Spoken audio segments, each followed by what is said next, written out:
அடி பாவி என்னடி இது இல்லைங்க நான் மட்டும்தான் பாவமா இல்லை நாட்டில் இருக்க அவ்வளோ ஹஸ்பண்டுமே பாவமா அப்படிங்கிறது தெரியல.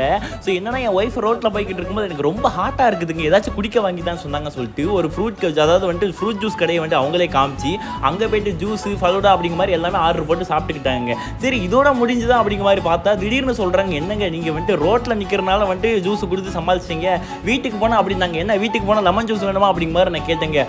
அதுக்கு அவங்க சொன்ன வார்த்தை இருக்குது என்ன தெரியுமா, எனக்கு வந்துட்டு வீடு ரொம்ப குளுகுளு இருக்குன்னு அப்படின்னாங்க. எது அதுக்குன்னு இப்போ ஒரு 40,000 கொடுத்து ஏசி வாங்கணுமா அப்படின்னு கேட்டேன். இல்லைங்க நான் ஆல்ரெடி வாங்கி வச்சுட்டேன், நீங்கள் வந்துட்டு ஜஸ்ட் அமௌண்ட்டை மட்டும் கொடுத்தா போதும் நாங்கள் பாருங்க. எனக்கு ஒரு செகண்ட் பக்குன்னு தூக்கி வாரி போட்டுருச்சு. என்னமா சொல்கிறேன் அப்படின்னு சொல்கிறதுக்குள்ள எங்கம்மா கடை இருக்குது, என்ன வாங்கினா ஆன்லைனா ஆஃப்லைனான்னு கேட்டேன். இந்த ஜூஸ் கடைக்கு அடுத்த கடை தாங்க, நீங்கள் அந்த ஜூஸ் குடிச்சிட்டு இருக்கிறதுக்குள்ளே நான் போயிட்டு வந்துட்டு பில்லை போட்டுட்டு வந்துட்டு அப்படின்னாங்க. எனக்கு சரியான ஷாக்குங்க. சரி வா போய் பார்க்கலாம் அப்படின்னு சொல்லிட்டு பார்த்தா அட நம்ம பூர்விகா கடை. பூர்விகா கடைக்குள்ளே போனோம்னா வந்துட்டு பாக்ஸ்லாம் ஓப்பன் பண்ணி வச்சிருந்தாங்க. என்னன்னு பார்த்தா நம்ம ஆன்லைன் ப்ரைஸோட கிட்டத்தட்ட வந்துட்டு ஒரு 2,500 கிட்ட வந்துட்டு கம்மியாக இருந்துச்சு போலங்க. வெறும் 4,500 வந்துட்டு இந்த ஒரு ஏர் கூலரை கொடுத்தாங்க.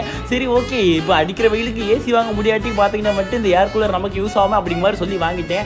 அதுக்கப்புறம் தான் மேடம் ஒரு ட்விஸ்டே சொன்னாங்க. என்னன்னு சொல்லிட்டு கேட்டிங்கன்னா அவங்களுக்காக வாங்கலைங்க, நம்ம மேலே இருக்க பாசத்தில் வாங்கியிருக்கிறாங்களாம். ஏன்னா அவங்க ஒர்க் பண்ணுறது வேல்ட்ரை செஞ்சர், ஸோ அதனால் வந்துட்டு அவங்களுக்கு ஆல்வேஸ் ஏசியில் தான் இருப்பாங்க. நம்ம தான் வீட்டில் வேகாத வெயிலில் வந்துட்டு காந்திக்கிட்டு இருக்கோம் இல்லையா. ஸோ நம்ம வேர்க்கிறத பார்த்தீங்கன்னா வந்துட்டு மேடம்க்கு தாங்க முடியலையா, அதனால் எனக்காக பார்த்தீங்கன்னா வந்துட்டு இந்த ஒரு ஏர் கூலர் என்னுடைய பேமெண்ட்டில் வாங்கி கொடுத்தாங்களா. ஆக்சுவலி வந்துட்டு கல்யாணம் ஆனதுக்கப்புறம் என் பேமெண்ட் என்ன அவங்க பேமெண்ட் என்ன எல்லாம் ஒரே பேமெண்ட் தான் ஓகேங்களா. ஸோ இந்த வீடியோ பிடிச்சிருச்சா மறக்காம வந்துட்டு சப்ஸ்கிரைப் பண்ணிட்டு அப்படியே பக்கத்தில் இருக்க பெல் பட்டனை சேர்த்து ஆள்னு கொடுத்து விட்ருங்க. இந்த வீடியோட ஃபுல் வீடியோ லிங்க் பார்த்தீங்கன்னா வந்துட்டு அப்லோட் பண்ணியிருந்தேன்னா கண்டிப்பாக வந்துட்டு கீழே கொடுத்துருப்பேன், இல்லை கமெண்ட்டில் கொடுத்துருப்பேங்க. பார்த்து என்ஜாய் பண்ணிக்கோங்க. Love you so much guys, bye வரட்டுமா.